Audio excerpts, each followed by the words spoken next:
السلام علیکم سامعین کرام، میں ہوں سید ذیشان حیدر۔ آج ہم بات کریں گے کرپشن کے بارے میں۔ کہا جاتا ہے کہ پاکستان کے اندر بہت زیادہ کرپشن ہے۔ ہمارے سیاستدانوں پر کی طرف انگلیاں اٹھائی جاتی ہیں کہ پاکستان کے سیاستدان بہت کرپٹ ہے۔ بالکل درست بات ہے، پاکستان میں بہت زیادہ کرپشن ہے اور ہمارے سیاستدان بھی کیونکہ عوام کا حصہ ہیں، پاکستان کا حصہ ہیں، تو وہ بھی کرپٹ، ان میں بھی بہت سارے کرپٹ سیاستدان موجود ہیں۔ لیکن سوال یہاں پہ یہ پیدا ہوتا ہے کہ کرپشن کی طرف جب ہم بات کرتے ہیں تو بڑے تضحیک امیز لہجہ ہوتا ہے ہمارا کہ وہ کرپٹ ہے، وہ کرپٹ ہے۔ تو کرپشن کیا جرم نہیں؟ اور اگر جرائم کی بات کریں تو کرپشن بھی باقی جرائم کی طرح ایک جرم ہے۔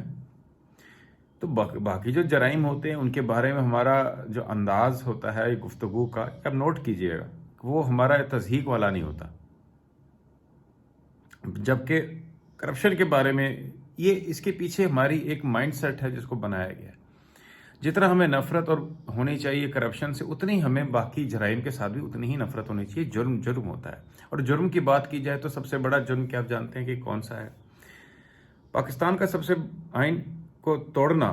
پاکستانی آئین کو توڑنا سب سے بڑا جرم ہے، جو پاکستان کے جغرافی حدود کے اندر سب سے بڑا جرم سمجھا جاتا ہے، یہ موجود ہے قانونی طور پر، وہ آئین شکنی ہے۔ لیکن ہم آئین شکن بہت سارے ہمارے شخصیات ہیں جس میں پرویز مشرف صاحب کا اگر نام آتا ہے تو ان کے بارے میں ہم ایک اور معاملہ لے آتے ہیں سامنے، وہ ہے نظریہ ضرورت۔ ہماری اعلیٰ عدلیہ نے بھی تاریخ کے اگر آپ نگاہ ڈالیں تو نظریہ ضرورت لانے کے بعد اس کا اثر زائل کرنے کی کوشش کی، اس جرم کا اثر زائل کرنے کی کوشش کی، اور اب بھی ہماری عوام کنفیوز ہے۔ اس کنفیوژن کی وجہ یہی ہے کہ جب آمریت کے ادوار آئے تو انہوں نے تعلیمی اداروں اور میڈیا کے ذریعے بھرپور کمپین چلا کر ایک خاص قسم کی ذہن سازی کی گئی، جہاں پر جو سیاستدانوں کو، سیاسی رہنماؤں کو برا، کرپٹ اور نہ جانے کیا کیا ان کے اذہان کے اندر بیج بوئے اس قسم کے، اور دوسری طرف جو آمریت کے ٹولز تھے ان کو نجات دہندہ اور کچھ اس طرح سے پورٹرے کیا کہ آیا اگر ملک سروائیو ہی نہ کر پاتا اگر مارشل لاء کا نفاذ نہ ہوتا۔ جو بھی اگر آپ ایک خاص قسم کی ذہنی آبیاری کرتے ہیں تو اس کے اثرات منتقل ہوتے ہیں۔ کئی نسلیں بڑی ہو گئیں اس خاص قسم کے ٹریٹمنٹ لیتے ہوئے، سائیکولوجیکل ٹریٹمنٹ جو ہمیں دیا گیا اس کو لیتے ہوئے۔ بہت کم اذہان تھے ایسے جنہوں نے اس کے خلاف علم بغاوت بلند کیا۔ بہرحال تو کہنے کا مقصد یہ ہے کہ اب ہم اگر آپریشن کریں کرپشن کا تو ہمارے جو پولیٹیشنز ہیں وہ واقعی اگر کرپٹ ہیں تو پھر جو ہمارے دوسرے حصے ہیں یعنی کہ اسٹیبلشمنٹ ہے ہماری، وہ کرپٹ نہیں ہے۔ یہ ایک بالعموم کہا جاتا ہے کہ ان میں ہزار برائیاں ہیں لیکن وہ کرپشن سے پاک ہیں، لیکن ایسا شاید نہیں ہے۔ اس کے تھوڑا سا اس کو سمجھنے کی ضرورت ہے کہ سب سے بڑا جرم جو میں نے جیسے عرض کی کہ وہ آئین شکنی ہے، اور آئین شکنی کے مرتکب جو ہیں ان کے سربراہ ہوتے رہے ہیں۔ آئین شکنی ہی تک معاملہ نہیں تھا، آئین شکنی کے بعد اس کے اثرات کیسے جو ہے سسٹم میں ٹرکل ڈاؤن کرتے ہیں۔ وہ یہ ہے کہ جب آئین شکنی کی اس کے بعد انہوں نے قانون سازی اس طرح سے کر دی کہ ان کے تمام کام لیگلائز ہو گئے۔ سمجھنے کی بات یہ ہے کہ یہ کون سا قانون کہتا ہے کہ آپ پلاٹ اور مربع الاٹ کرا لیں؟ یہ جرم نہیں ہے، یہ ہمارے قانون میں یہ ان کو ایک کور دیا گیا ہے، تو یہ بالکل جائز ہے۔ دیکھیں، اگر ایک کام جو کہ زیادتی ہو، ایک پاکستان جیسے غریب ملک کے اندر بہت سارے ایسے معاملات ہیں، ہاؤسنگ سوسائٹی کا آپ دیکھ لیں، ان کو علیحدہ انٹیٹی بنا دی گئی اور اس کو لیگلائز کر دیا گیا کہ بھئی بے شک آپ نام دفاعی ادارے کا یوز کر رہے ہیں، کام اس میں سارے جو کرتا دھرتا ہیں جو ہیں وہ دفاعی اداروں سے منسلک لوگ ہیں، اور ان کو کور دیتے ہیں، پروٹیکٹ کرتے ہیں، چلاتے ہیں، ریٹائر ہونے کے بعد اس کا حصہ بن جاتے ہیں۔ لیکن اس کو ایک لیگل کور دے دیا گیا، ایک سپریٹ اینٹی دے گی. تو بنیادی طور پہ جب غیر جمہوری قوتیں حکومت میں آئیں تو انہوں نے کیا کیا کہ قانون کے ساتھ سب سے زیادہ آئین کے ساتھ کیا اور قانون کے ساتھ کیا، اور ایسے قوانین بنا دیے کہ ان کو کوئی قانون شکن نہ کہہ سکے. جب قانون ان کی مرضی کہیں تو قانون شکنی کرنے کی ان کو کیا ضرورت رہ گئی؟ یہ سوچنے کی بات ہے.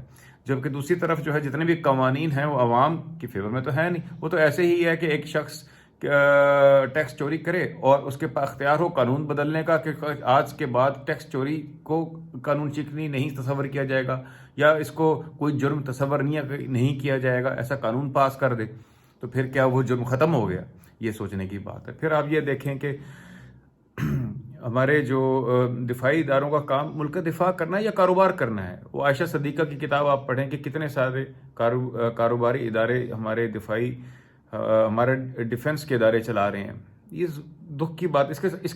اس کا جو عوام پہ نقصان ہوتا ہے، اکانومی کو نقصان، تو اس میں سب سے ایک چیز سمجھنے کی ضرورت یہ ہے کہ ایک عام جو کاروباری شخص ہے وہ 10 ملازمین رکھتا ہے، ان کی تنخواہیں دیتا ہے، ٹھیک ہے. پھر اس کے بعد سرکاری اداروں میں اس کو پیش کرنا پڑتا ہے، کچھ پیسے دینے پڑتے ہیں اس کو، کچھ انڈر دا ٹیبل دینا پڑتا ہے. جبکہ اسی کاروبار کے سامنے روڈ کراس کر کے یا اسی علاقے کے اندر ایک دفاعی ادارہ اگر وہ کاروبار چلا رہا ہے، اس میں کسی کی جرت ہی نہیں ہوتی کسی سرکاری ادارے کے وہاں جا کر وہ منتھلی لے، ٹھیک ہے. یا پھر دوسری بات یہ ہے کہ وہاں پر جو کی پوسٹ ہوتی ہیں، سب نہیں، نیچے عملہ وہ پرائیویٹ سیکٹر سے لیتے ہیں، لیکن جو کی پوسٹ جو مہنگی جو سب سے ایکسپینسو پوسٹ ہوتی ہیں، جو زیادہ پے والی پوسٹ ہوتی ہیں، وہاں پر وہ حاضر سروس لوگوں کو جو ہے وہ لگا دیتے ہیں. تو اس طرح سے آپ جو ہے وہ کاسٹ کمپیریزن نہیں، کاسٹ کی کمپٹیشن نہیں ہو سکتا. That is not a fair competition. Private sector والا باقی جو ہے وہ پیسے بھی ادا کرے اور اس کے بعد جو ہے وہ کمپیٹ نہیں کر سکتا اور ساتھ تنخواہیں بھی دے اور کمپٹیشن کرے اس پرائیویٹ اس بزنس کے ساتھ جس کو ایک دفاعی ادارہ چلا رہا ہے، ممکن نہیں ہے، نقصان اٹھاتا ہے. تو یہ ایک اس طرح کی یہ ایک چیز ہے. اور یہ کیا، یہ کرپشن نہیں.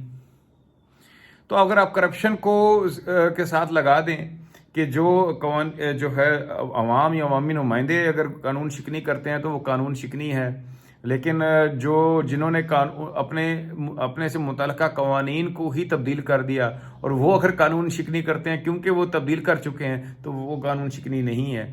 یہ باریک فرق ہیں، یہ چیزیں ہیں جو کہ ہمارے عوام شاید نہیں سمجھ پاتے. اور ہمارے جو قانون نافذ کرنے والے ادارے ہیں وہ بھی ان پر ان کے بھی دست اندازی سے باہر ہیں، کیونکہ قانون کے اندر لکھا گیا ہے، قانون کو اپنی مرضی سے انہوں نے تبدیل کر دیا ہے.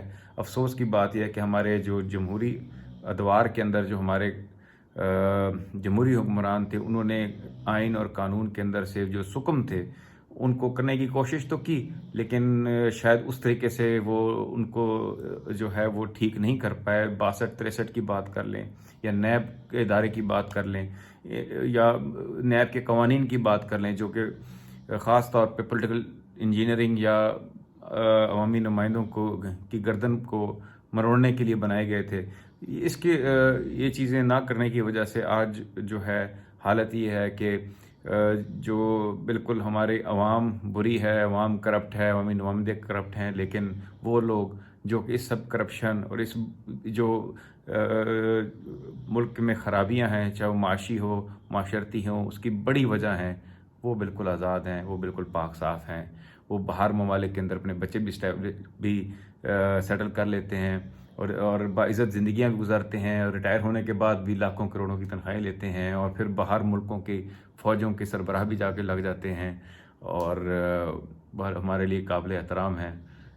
تو بہرحال یہ اب عوام کے اوپر ہے کہ انہوں نے خود اس کے بارے میں سوچنا ہے، اپنے نظریے کو ریوزٹ کرنا ہے. اور اگر ہم نے اس ملک کے اندر سے کرپشن ختم کرنی ہے تو ہمیں غلط کو غلط کہنا پڑے گا، جرم کو جرم کہنا پڑے گا، سب سے بڑے جرم کو سب سے بڑا جرم کہنا پڑے گا. کبھی ایسا نہیں ہو سکتا کہ ایک قاتل کا جرم جو ہے ایک چور سے کم ہو جائے اور چوری کا جرم جو ہے وہ قتل سے بڑھ جائے. Thank you.